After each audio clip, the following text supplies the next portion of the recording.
Hello, welcome. I am Lisa Winfield, your organizer advisor, here to help you enhance your happiness and transform your life. Namaste. Thank you so much for your presence here. Thank you so much for visiting my Facebook page as well as my YouTube channel. I really appreciate the support of my work and my ideas, and I'm hoping they're helping. So please leave me a comment if this process is helping you. Now, I've got a lot of harsh light here, and so it might be a little hard on the lighting in here today. You guessed it, today is hair care deep conditioning day, so I am going to deep condition while I'm working today. Now, I make my own deep conditioning oil, which I love this little container, and what I do then is I brush in the oil into my hair using a natural bristle brush. I let it sit for about an hour, and then I go back and add, because I can already feel like my ends are drying out. They're absorbing so much of the conditioning oil. So you can make your own hair care deep conditioning oil, or you can purchase or use a commercial product. But today is the day we're going to deep condition our hair to keep our hair healthy, keep our scalp healthy, so we grow hair and that we feel really good about how our hair makes us look and feel. Now, just a tip, when you're finished conditioning with your natural bristle brush, you want to wash that in warm soapy water and let it air dry. Remember to hydrate, exercise for 30 minutes, meditate, find stillness. If you subscribe to the practice of taking vitamins and supplements, just a reminder to do that, and eat clean, eat to nourish, not toxify. Now, we are transforming our kitchen space, and our kitchen space is the heart of our home. This is where we interact with the food that we prepare to nourish our bodies and to support the health of our families. So it needs to be a positive, uplifting, bright space. Now, I have to have the light off because of the lighting here. It creates a challenge, especially with the color of my skin tone. Anyway, so today we're going to focus on using our compass rose strategy, the south wall of our kitchen. And I'm going to suggest a couple of things to you. Number one, identify what kind of type of person you are as opposed to your visual spaces. So you're either a things in person or a things out person. So if you're a things in person, that's where you're going to store most of your stuff inside spaces that you can close, and it doesn't create visual clutter for you.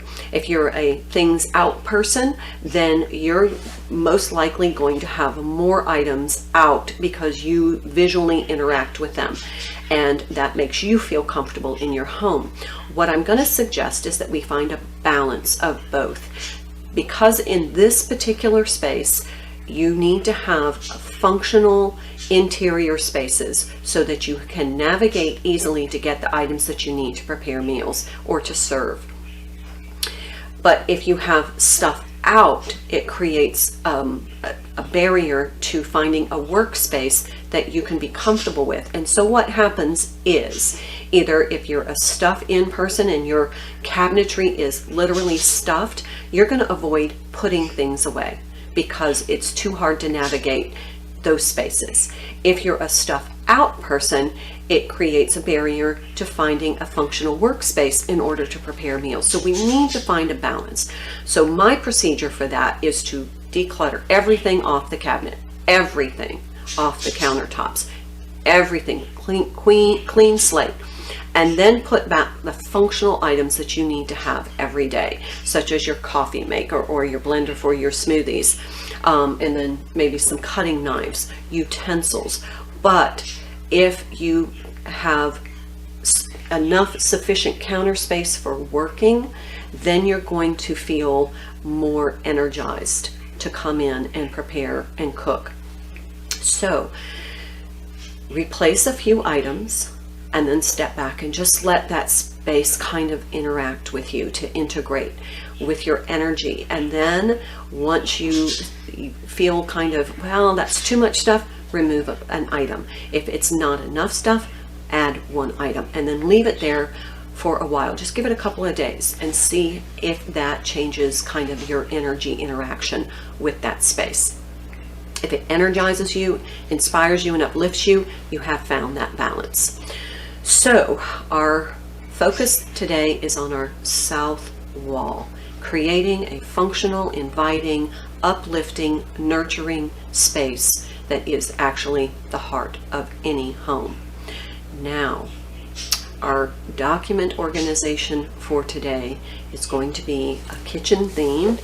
Number one, we're going to look at our cookbooks. Now, you know, I was around before digital data, so we used to have cookbooks that we collected, and everywhere you went regionally, you bought a cookbook, or if a bestseller came out, you bought that one, because this is how we accessed recipes. Now most recipes are online, but many of us are still really attached to some of the recipes in these cookbooks, and we want to keep them on hand. Now, too many cookbooks is just going to be clutter, because you're not going to use them all, let's be honest. You know, you have to be real with yourself when you're creating the space that is really right for you and fits with your energy. And that's a courageous conversation you have to have with yourself. Do I really need this? Am I really going to use this? Is this enhancing my life in any way, or is it just clutter? Is it diminishing my energy, or is it energizing me? So when you're having those conversations with yourself, then you are able to detach from some of the items that you no longer they're no longer benefiting you or your energy. So this is a good time to reflect what cookbooks you absolutely use and ones that you know that you're probably not going to use. You don't have to part with them permanently. You can put them away for right now and make a decision later. But right now we want to make this an effective space in which to work. So in order to do that, we do need to declutter. So cookbooks, but another challenge that we come across in the kitchen that creates and generates stress is trying to find a recipe that we've written down somewhere. Now this is more aimed at my generation, you know, pre-internet generation, because we actually used to have little recipe index card holders where we wrote our recipes. I recently found my mom's recipe book that she had in her kitchen that houses all of the recipes that she cooked when I was growing up, and so I'm currently typing those up, and I'm going to create my mom's recipe book so that I can give it to other family members. But also it helps me to connect with some of the friends that I grew up with, because their mothers and my mother would sit down after we all went to school and have coffee around the kitchen table and exchange recipes, because we didn't have digital media that we could just share. It was word of mouth, and kind of our community would come together, and that's how we shared recipes.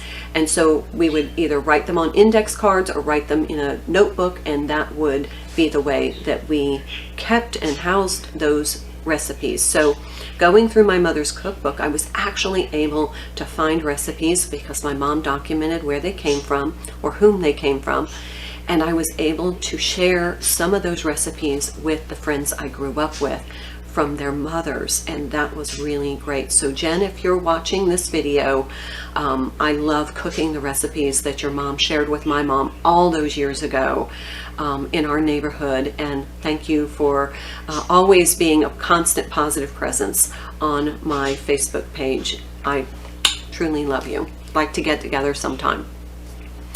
Now, another suggestion that I have, I cook a lot, and I have compiled a lot of recipes, and I used to just keep them in like a binder, and then they got all torn and dirty, and then I had to find a more effective way. So I started a project where I would just sit down for 30 minutes, 15, 20, 30 minutes a day, and I would type up 2 or 3 recipes that I had accumulated in my kind of like hard copy recipe file.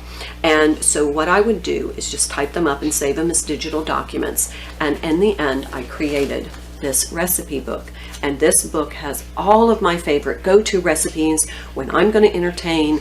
I have tried and true recipes. I know how they're going to taste. I know how to prepare them. And I know that my guests love them. So this is my go-to recipe book. I was able to share and give a copy to my mom and other family members. And then it also has some of the recipes that I prepared for my family, so that they'll have a connection to the food that they grew up with. So that's just a suggestion in case you have a lot of those paper recipes laying around, ones you clipped out of magazines, or when you were in the dentist office and you found that magazine recipe and you ripped it out and put it in your purse.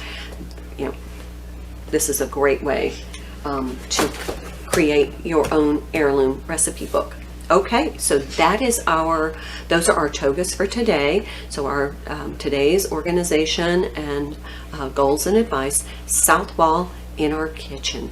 Declutter, create an inspiring space for the heart of your home. Also, deep condition hair, hydrate, meditate, exercise, eat clean, and take vitamins if you subscribe to that practice. Also, cookbooks and our recipes for our document organization. Thank you so much for being here and your positive presence and your support of my work here. I don't monetize my work. This is my way of sharing my gift, and I look forward to seeing the progress that we're making together in enhancing our happiness and transforming our lives. Until tomorrow, friends, I wish you a wonderful Wednesday. Love you.